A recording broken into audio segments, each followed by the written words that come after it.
My name is Mary Thompson, and at 83 years old, I thought I had seen everything life could throw at me. I raised 3 children, buried a husband, and built a small but meaningful life filled with memories. But nothing could have prepared me for the day I walked into my lawyer's office and saw another woman, an imposter, sitting in my chair pretending to be me. She wore a gray wig, thick glasses, and one of my old cardigans I hadn't seen in years. Her hands shook as she signed papers that would hand over everything I owned to my children. My jaw locked as I stood frozen at the doorway, my heart pounding louder than the clock ticking on the wall. My children were there too, smiling nervously, whispering to the lawyer that Mother's health has been bad, so she wanted to finalize this quickly. The lawyer didn't even notice me at first. The fake me had my ID in her hand. My ID. My children had gone this far. My eyes burned with tears and rage. I took a slow step forward, my cane tapping the floor like a drumbeat of war. "Who is this woman sitting in my chair?" I said, my voice cutting through the room like a knife. The room froze. My children turned pale as snow. The fake grandma looked at me with wild eyes, her lips trembling. The lawyer's jaw dropped, papers slipping from his hands. "Mom." My eldest, Peter, stammered. "Yes, Peter," I hissed. "Your real mother." The lawyer stood up, confused, stuttering questions, but I raised my hand to silence him. All eyes were on me. I walked closer, every step echoing, and yanked the wig off the imposter's head. The entire room gasped. "You tried to replace me with this stranger." My voice broke, my chest heaving. "For what?" "My money. My house. Everything your father and I built." The imposter cried out, begging to be let go, but I wasn't done. I opened my bag and threw the photos on the table. Pictures I had secretly taken of my children meeting with this woman, coaching her to pretend to be me. The evidence scattered like ashes in the wind. "You thought I was old, weak and blind," I said, trembling but standing tall. "But I saw everything." The room erupted into chaos. My children screamed, the lawyer demanded answers, and the imposter bolted for the door. But I stepped in front of her, blocking her path with my cane. "Sit down," I ordered. And she did. The lawyer's face went red as he pieced everything together. "Mrs. Thompson. I don't understand. What is going on here?" I turned to him, my voice shaking but firm. "What's going on is that my children tried to erase me from my own life. And now I'm going to show you everything." The lawyer leaned back, stunned. My children begged, tears falling, but it was too late. I opened my folder and pulled out the final piece of proof, something that would destroy their plan completely. As I laid it on the table, the lawyer gasped. My children froze, realizing their game was over. But they had no idea what I had planned next. Because what I was about to reveal would change everything forever. The story of how we got here is not simple. It's filled with love, betrayal, and a darkness I never thought my own blood was capable of. Let me take you back to where it all began, to the moments that led to this shocking day. You won't believe how far they went. And you won't believe what I did next. To be continued in the next chapter. Speech balloon: what would you do if your own children betrayed you like this? Comment below and let me know where you're watching from. Don't forget to like and subscribe so you don't miss what happens next. Before my children tried to replace me with a fake version of myself, life seemed peaceful, at least on the surface. I lived alone in the same old house my late husband, George, and I had bought 50 years ago. Every corner of that house was soaked in memories. Our wedding photo on the mantel, the creaky staircase he used to fix every summer, and the garden where I grew roses he loved so much. Peter, my eldest, would visit occasionally, but always with a sense of hurry, as if spending time with me was a chore. Sarah, my only daughter, barely called, and when she did, her voice carried impatience. And Michael, my youngest, was the most distant of them all, only showing up when he needed something. I started noticing strange things a few months before that day at the lawyer's office. A few important documents, my property deed, my insurance papers, went missing only to reappear days later in odd places. I dismissed it as forgetfulness at first, but deep down, I knew I wasn't losing my mind. One evening, I overheard a conversation outside my house. Peter and Sarah were standing by their car, whispering. They thought I was asleep. "She's old," Sarah said, her voice sharp. "She won't even notice if we take control now. The will is in our favor anyway. We just need her to sign." "Don't worry," Peter replied. "I have someone who can help us. Once everything's in place, she won't even know what happened." My heart sank. My own children plotting behind my back. I stood by the window, trembling. I wanted to confront them right there, but I held back. Sometimes silence is the strongest weapon. The next few days, they treated me with unusual sweetness. Sarah brought me soup, Peter called to ask if I needed anything, and Michael even mowed my lawn without being asked. It felt fake because it was. One night, as I sat in my rocking chair, I received an anonymous message slipped under my door. It was a photo of a woman dressed like me, sitting with my children at a cafe. My blood ran cold. Who was she? Why was she wearing clothes that looked like mine? I hired a young neighbor, Emily, who was good with cameras and computers, to help me dig deeper. Emily set up discreet cameras in my house and helped me track my documents. Within days, we discovered my children had been meeting with this woman repeatedly, rehearsing how she should talk, walk, and even laugh like me. The betrayal cut deeper than any knife. I wanted to scream, to cry, but instead I made a decision. I would let them think I was oblivious. I would let them think their plan was working. And when the time was right, I would destroy them with the truth. I started preparing quietly. I collected photos, recorded conversations, and even spoke with my lawyer secretly. He was suspicious at first, but when I showed him the evidence, he promised to keep everything under wraps until I gave the signal. Then came the day they tried to take me to sign some documents. They insisted on driving me, but I told them I wasn't feeling well. That night, I packed my bag with the evidence and my heart full of anger. The next morning, I left my house early and walked into the lawyer's office an hour before the meeting. I hid nearby, watching them bring in the imposter. The rage in me boiled, but I stayed silent. When I finally walked into that office, they didn't know what hit them. And yet, even as they trembled under my stare, they had no idea what I had truly prepared for them. Because this was only the beginning of their downfall. You won't believe what I uncovered next, and how their desperation escalated beyond anything I could have imagined. To be continued in the next chapter. Speech balloon. Have you ever suspected someone close to you of betrayal? How did you handle it? Drop your thoughts in the comments and tell me where you're watching from. Don't forget to like and subscribe, because the next chapter will leave you speechless. The night after I confronted them in the lawyer's office, my phone didn't stop ringing.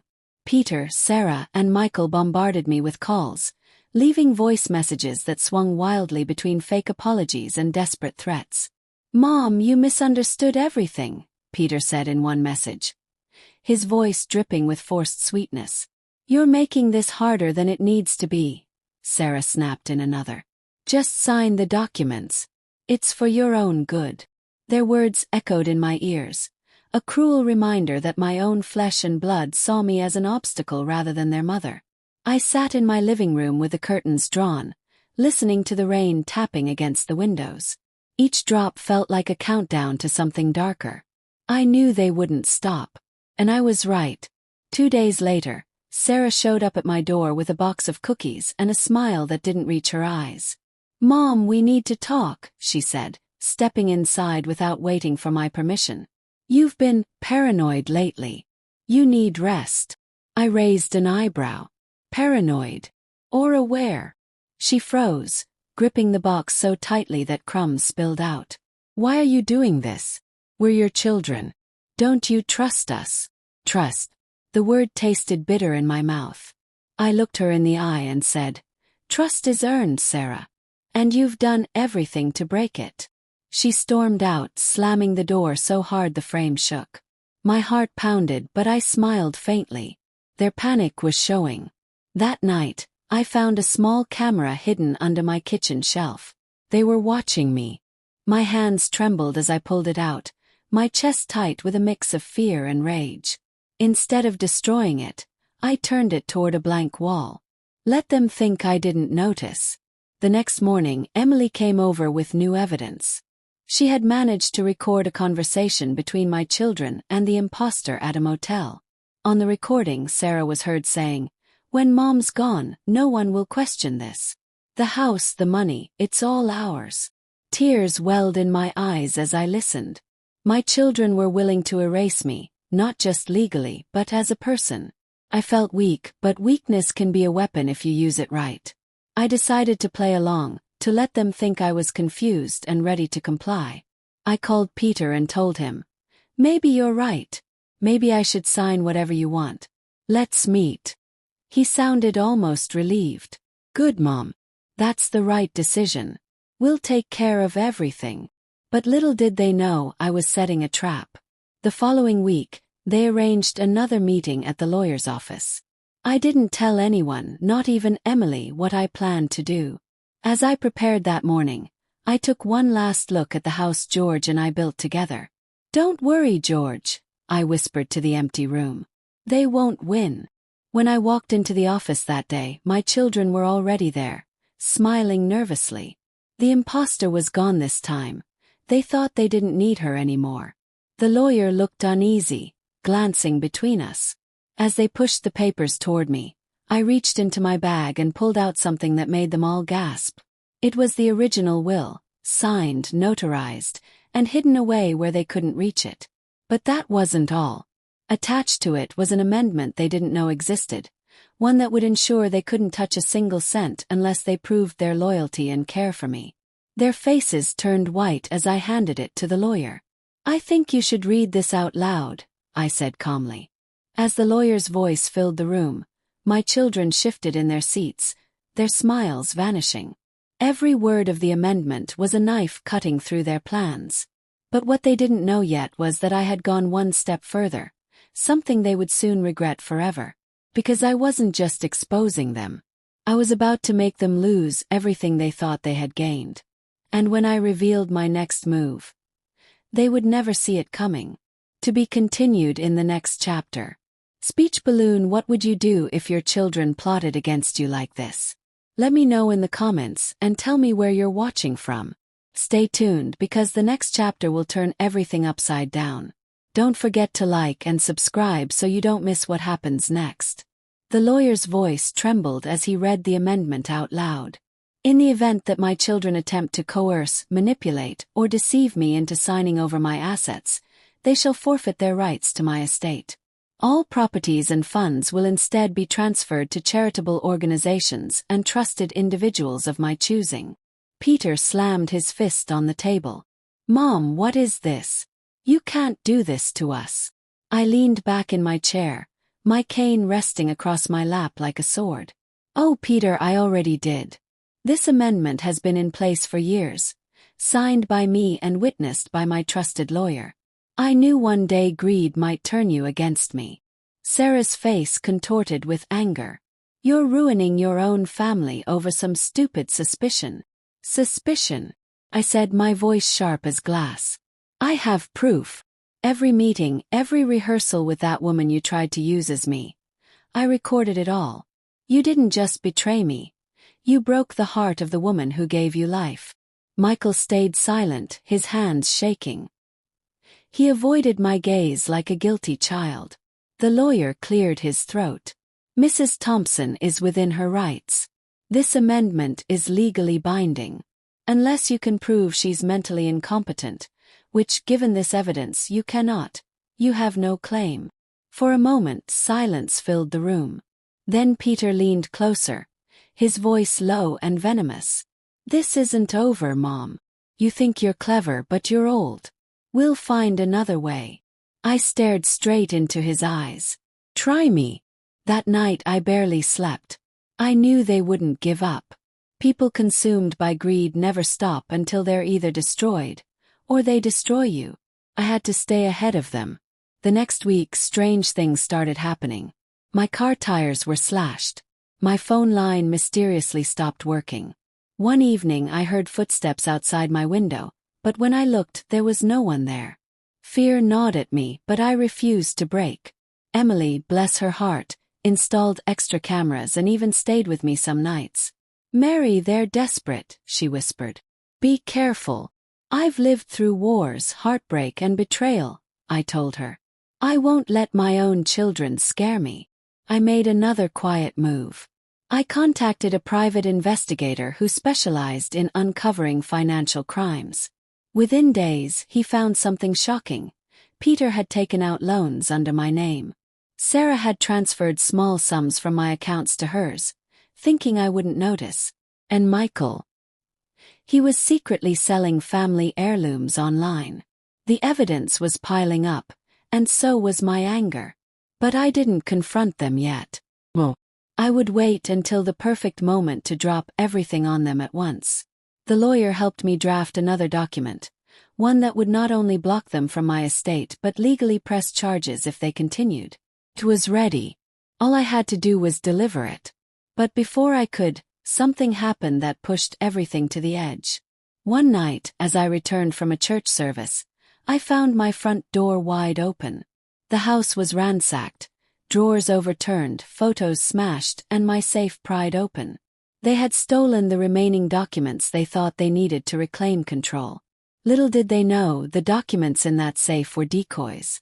The real ones were hidden in a place they'd never think to look. I stood in the wreckage of my home, my chest tight with both pain and defiance. They had crossed the line.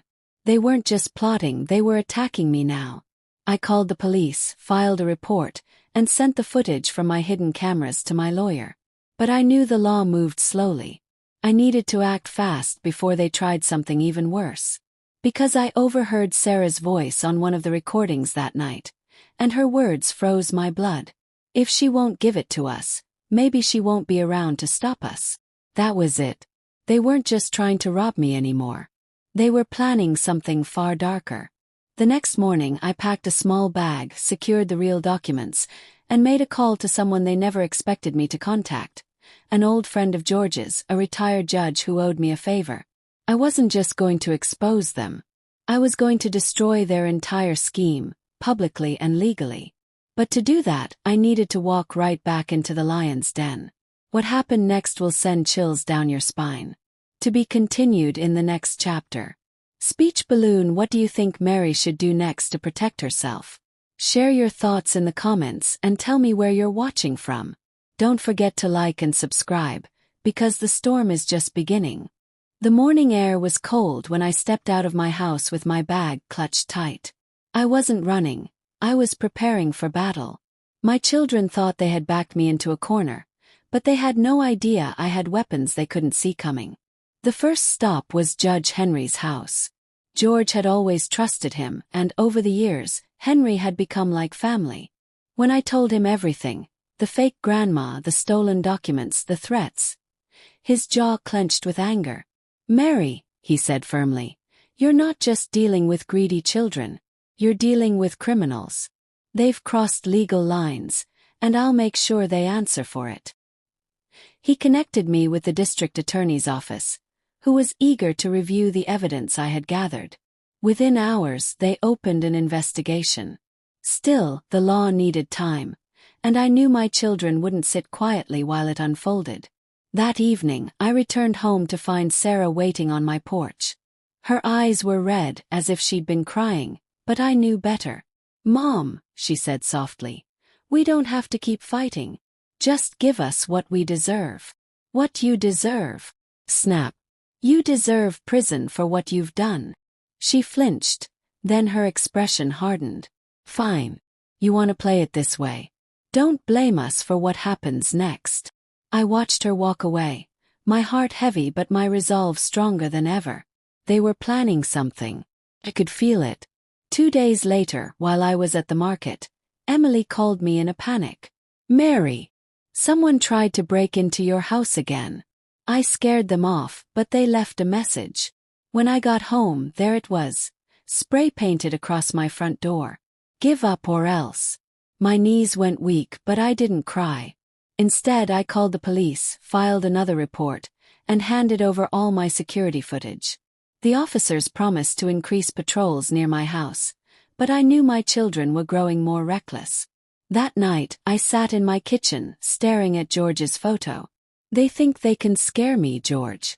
But they forgot who raised them. I'll end this. The next day, I executed my plan. I arranged a meeting at the lawyer's office, telling my children it was to discuss things peacefully. They came, dressed in fake smiles and fake apologies. The lawyer started the meeting, but before he could speak, I stood up and pulled out a folder. Before we talk about anything, I need you to see this. I handed over the folder, which contained every piece of evidence: recordings, photos, financial documents, and the spray-painted threat. The lawyer's face turned pale. Then the door opened, and 2 detectives walked in. My children froze. "Peter Thompson, Sarah Thompson, Michael Thompson," one officer announced. "We need you to come with us for questioning." The room erupted into chaos. Peter shouted, Sarah cried, and Michael begged, but the officers remained firm. "Mom, how could you do this to us?" Sarah screamed as they were escorted out. "How could you do this to me?"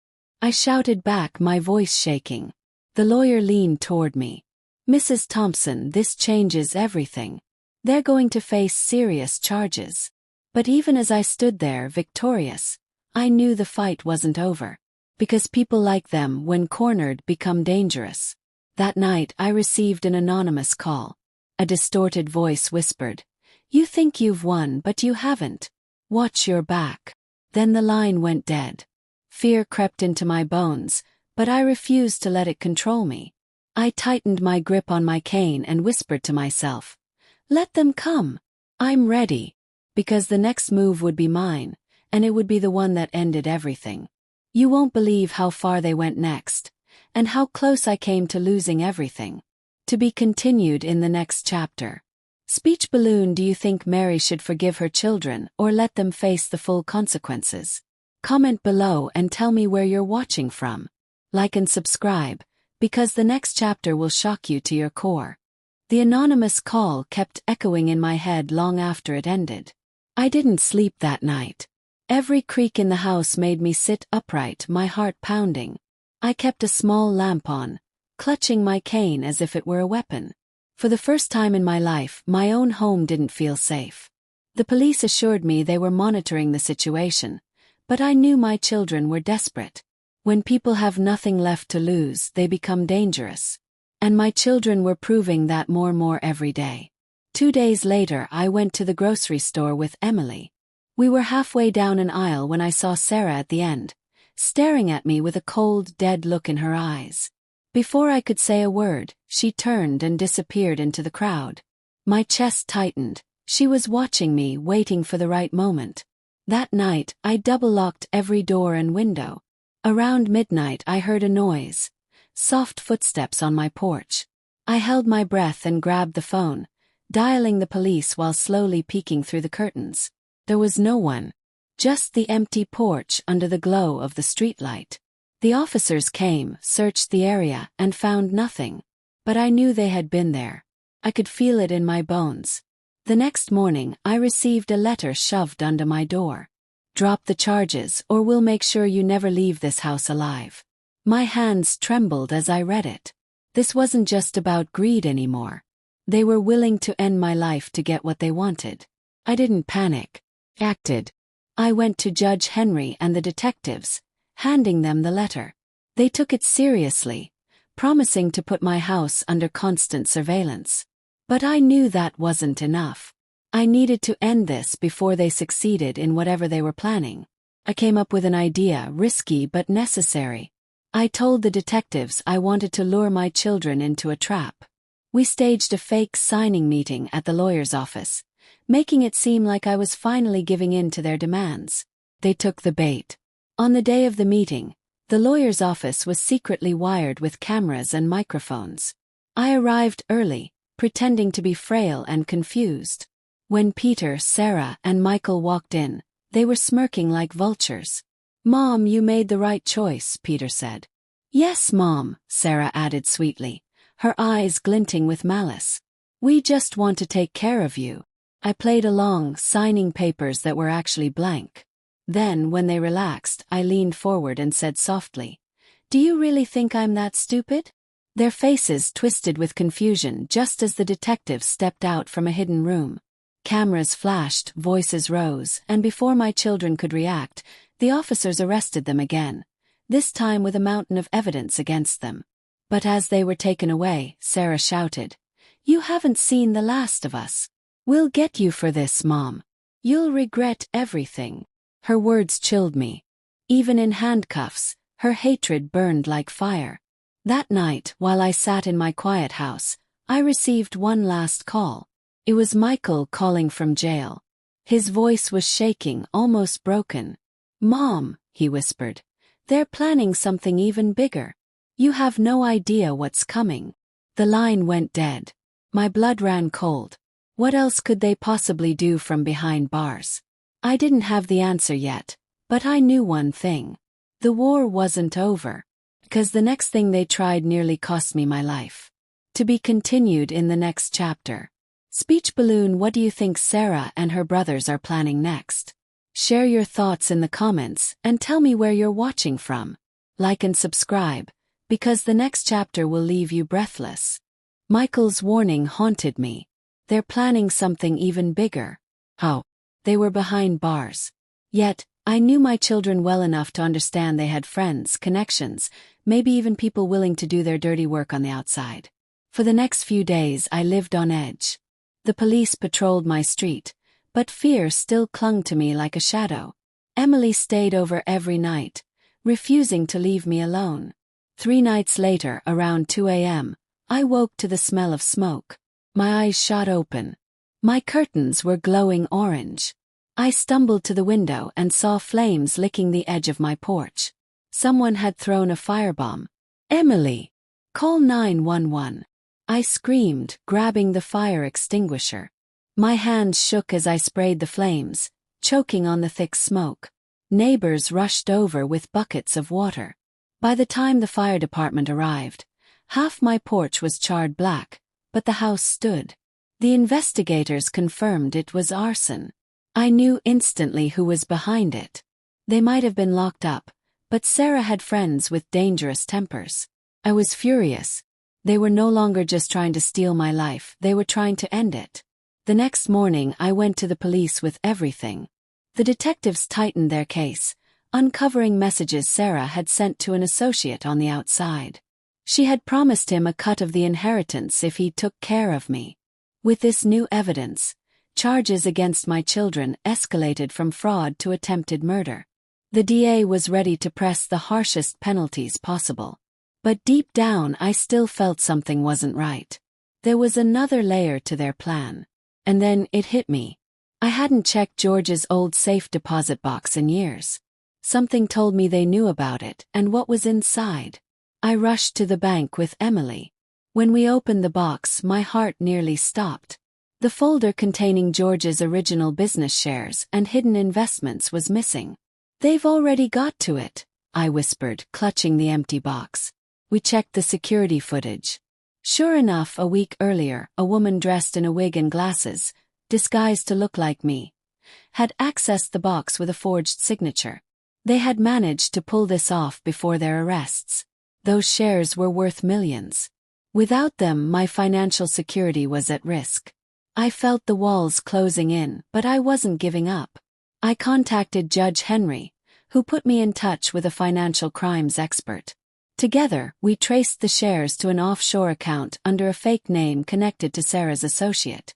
We had them. This was the final piece of the puzzle. The DA decided to bring the case to court immediately. The trial would be public, the evidence overwhelming. For the first time, my children would have to face not just me, but the entire world for what they had done. The night before the trial, I sat in my living room, staring at the charred remains of my porch. My heart ached, not from fear but from sorrow. How had my children fallen so far? I prayed for strength. Not for revenge, but for the courage to face them one last time. When the trial began, the courtroom was packed. Sarah, Peter, and Michael sat in shackles, their eyes full of hate. I stood before them, my head high, cane firm in my hand. I told the judge everything. I presented every photo, every recording, every message. The room gasped as the truth unraveled like a dark, twisted thread. The jury's faces hardened as they listened. Even the judge looked disgusted. But just when I thought the case was sealed, Sarah stood up, screaming, "You think you've won, old woman? You'll regret this. All of you will regret this." The courtroom erupted into chaos as she was dragged out, kicking and screaming. The judge slammed the gavel, calling for order. I sat back down, my heart pounding. I had won this battle, but the war wasn't over. Sarah's threats were not empty, because the final act of their revenge was still waiting to strike. And when it came, it would be more dangerous than anything before. To be continued in the next chapter. Speech balloon. Do you think Mary will finally win this war? Or will her children's hatred destroy her first? Comment your thoughts and tell me where you're watching from. Like and subscribe, because the next chapter will have you on the edge of your seat.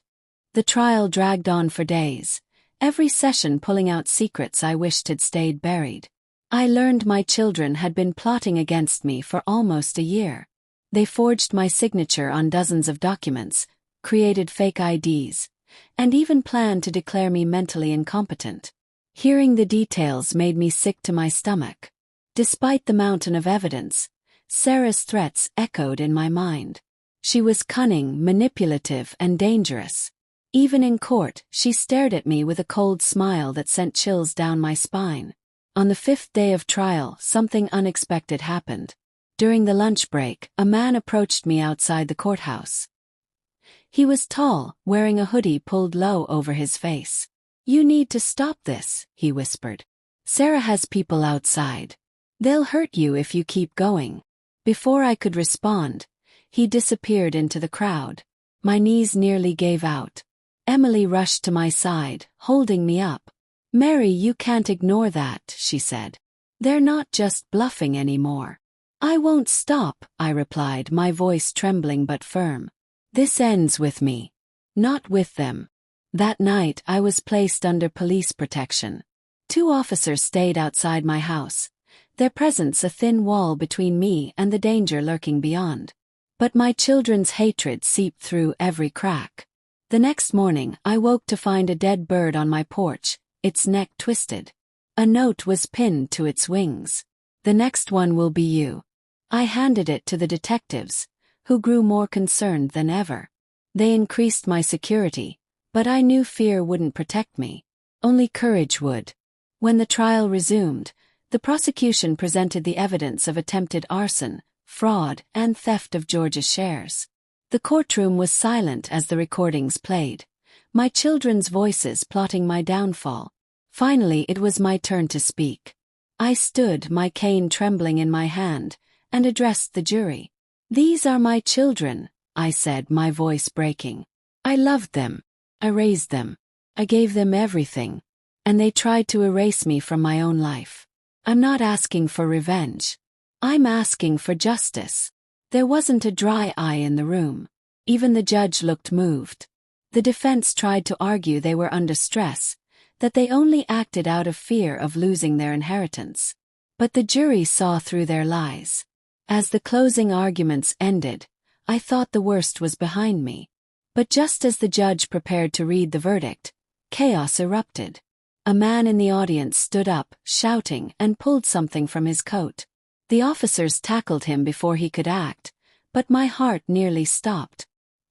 He was one of Sarah's associates, carrying a concealed weapon. The courtroom went into lockdown. The jury was escorted out. I sat frozen in my seat, clutching my chest, realizing how close I had come to death. When order was restored, the judge ordered an immediate verdict to be delivered the next morning for security reasons. That night, under heavy police guard, I couldn't sleep. I kept thinking of Sarah's cold smile, her last words in court. "You'll regret this." The final day of the trial came. The jury filed in, their faces grim. The courtroom held its breath as the judge read the verdict. But before the words left his lips, Sarah suddenly stood up, shouting something I couldn't understand.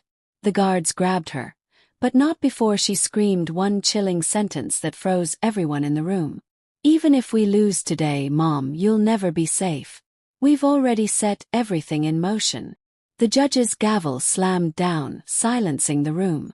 The verdict was about to be revealed, but Sarah's words echoed louder than the sound of justice. And in that moment I realized, this wasn't just about winning in court. This was about surviving what they had planned next. To be continued in the next chapter. Speech balloon. Do you think Sarah's final threat will come true? Will Mary survive what's coming next? Share your thoughts in the comments and tell me where you're watching from. Like and subscribe, because the next chapter will leave you stunned. The judge's voice sliced through the tension in the room.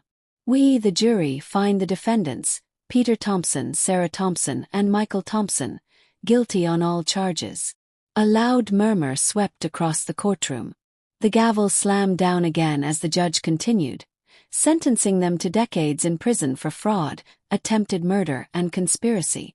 The courtroom erupted with gasps, and I finally let out a breath I didn't know I was holding. Peter hung his head in silence. Michael sobbed uncontrollably, but Sarah stared straight at me, her lips curling into that same venomous smile. "You think this is over, Mom?" she hissed as they led her away. "Prison can't stop what's already been set in motion." Her words clung to me like a shadow. What had they planned? I left the courthouse surrounded by officers. Emily held my arm tight, whispering, "Mary, it's done. You won." But deep down I knew it wasn't done. Sarah's threat was not an empty one. That night, I returned home to find the police had left an additional patrol car on my street. I should have felt safe, but my chest tightened with unease. I checked every lock, every window, then sat in my living room waiting. Hours passed. Nothing. Just silence. Then, at 3 a.m., my phone buzzed. It was an unknown number. I hesitated, then answered. A distorted voice said, "She told us to finish the job." Before I could respond, the line went dead. My hands shook as I called the police. They arrived within minutes, but there was no sign of anyone. Still, I knew they were close. The following days were a blur of fear and tension. The police advised me to leave town temporarily, but I refused. "This is my home," I told them. "I won't run." Instead, I strengthened my defenses. Cameras on every corner, alarms on every door, and Emily by my side at all times. On the third night, the attack came. A black car parked across the street, its headlights off. I watched from my window, my heart pounding. Suddenly, 2 figures stepped out, moving silently toward my house. Before they could reach the porch, the alarms blared and police vehicles swarmed in, lights flashing. The intruders bolted, but they were caught within minutes. Inside their car, officers found weapons and a detailed plan to kill me. When I heard that, my knees nearly buckled. Even behind bars, Sarah had orchestrated this. The DA assured me this new evidence would add years to her sentence. Still, the thought that my own daughter had put a price on my life was a wound that no justice could heal. After the attack, the judge granted me a protective order and assigned a permanent security detail. The police increased their watch around my home, but fear still lingered like smoke after a fire. Then something unexpected happened. Michael requested to speak to me from prison. Against my better judgment, I agreed. When I saw him through the glass, his eyes were swollen from crying. "Mom," he whispered, "I'm sorry. I didn't want any of this. 'Twas Sarah. She made us believe we'd lose everything unless we did what she said." "Michael," I said coldly, "you're a grown man. You made your choice." "I know," he said, tears streaming. "But you need to know, Sarah has more people outside. She's not going to stop. Be careful." His words hit me like ice. Sarah's network wasn't gone. Even from a prison cell, she had power. When I returned home, I sat in silence, staring at George's picture on the wall. "I'm tired, George," I whispered. "But I can't give up. Not yet." Because I knew the final confrontation was coming. Sarah's reach was long, but my resolve was stronger. I had one last move to make, and it would end this war once and for all. The stage was set for the final battle between a mother fighting for her life and the children who betrayed her. And what happened next would shock the entire town. To be continued in the next chapter. Speech balloon: will Mary finally put an end to Sarah's reign of terror? Or will Sarah's network succeed in their final strike? Comment your predictions below and tell me where you're watching from. Like and subscribe, because the final chapter will leave you speechless. The days leading up to the final confrontation felt like walking on shattered glass. Every sound outside my window made me jump. Every shadow looked like danger. The police kept watch, but fear still gnawed at my heart. Sarah's last words haunted me. "You'll never be safe. We've already set everything in motion." I knew she wouldn't stop until I was gone, or until I ended this myself. I spent those days preparing, gathering every last piece of evidence, every recording, every document. I even wrote a letter to be released to the media if anything happened to me. This time Sarah's network wouldn't just face the law, they would face the entire world. Then it happened. 3 nights later, just past midnight, the power in my house suddenly went out. The streetlights died, plunging everything into darkness. My heart raced. I grabbed my flashlight and cane, creeping through the hall as quietly as I could. Outside, the sound of footsteps crunched on the gravel. My cameras, powered by backup batteries, caught the silhouettes of 2 masked figures creeping toward my back door. I pressed the panic button on my alarm system. The sirens blared through the night, but the intruders didn't run.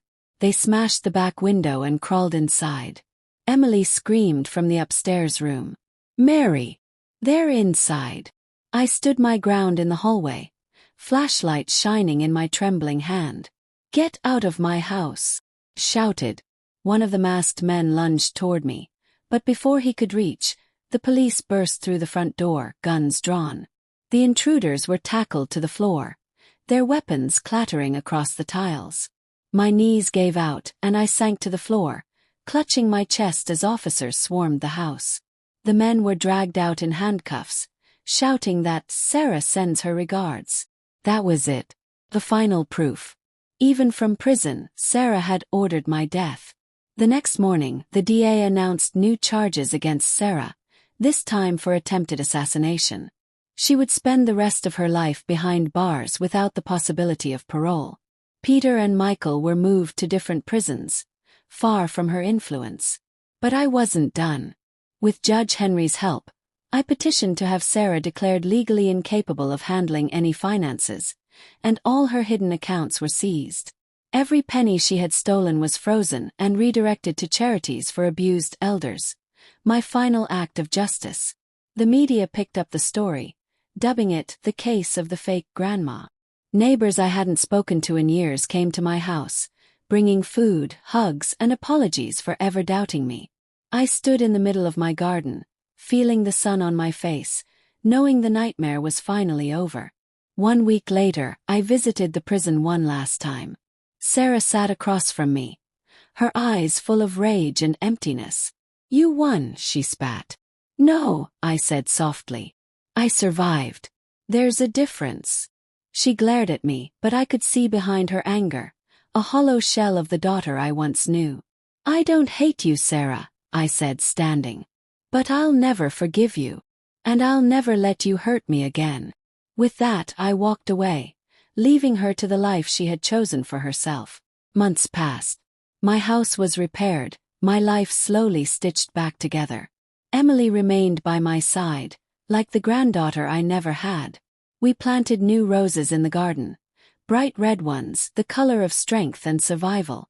Looking back, I realized this was never just a battle over money or property. It was about dignity, about standing up when the people you love try to destroy you. To anyone listening to my story, let me leave you with this. Never underestimate your own strength, no matter how old or fragile you think you are. Evil can wear the face of your own child, but courage will always expose it. As I sit on my porch now, sipping tea and watching the sunset, I smile. Not because I won, but because I lived. And that is the greatest victory of all. Speech balloon: have you ever fought against betrayal and come out stronger? Share your story in the comments and let me know where you're watching from. Thank you for staying with me until the end. Don't forget to like, subscribe, and share this story so others can learn that no matter the darkness, you can always rise again.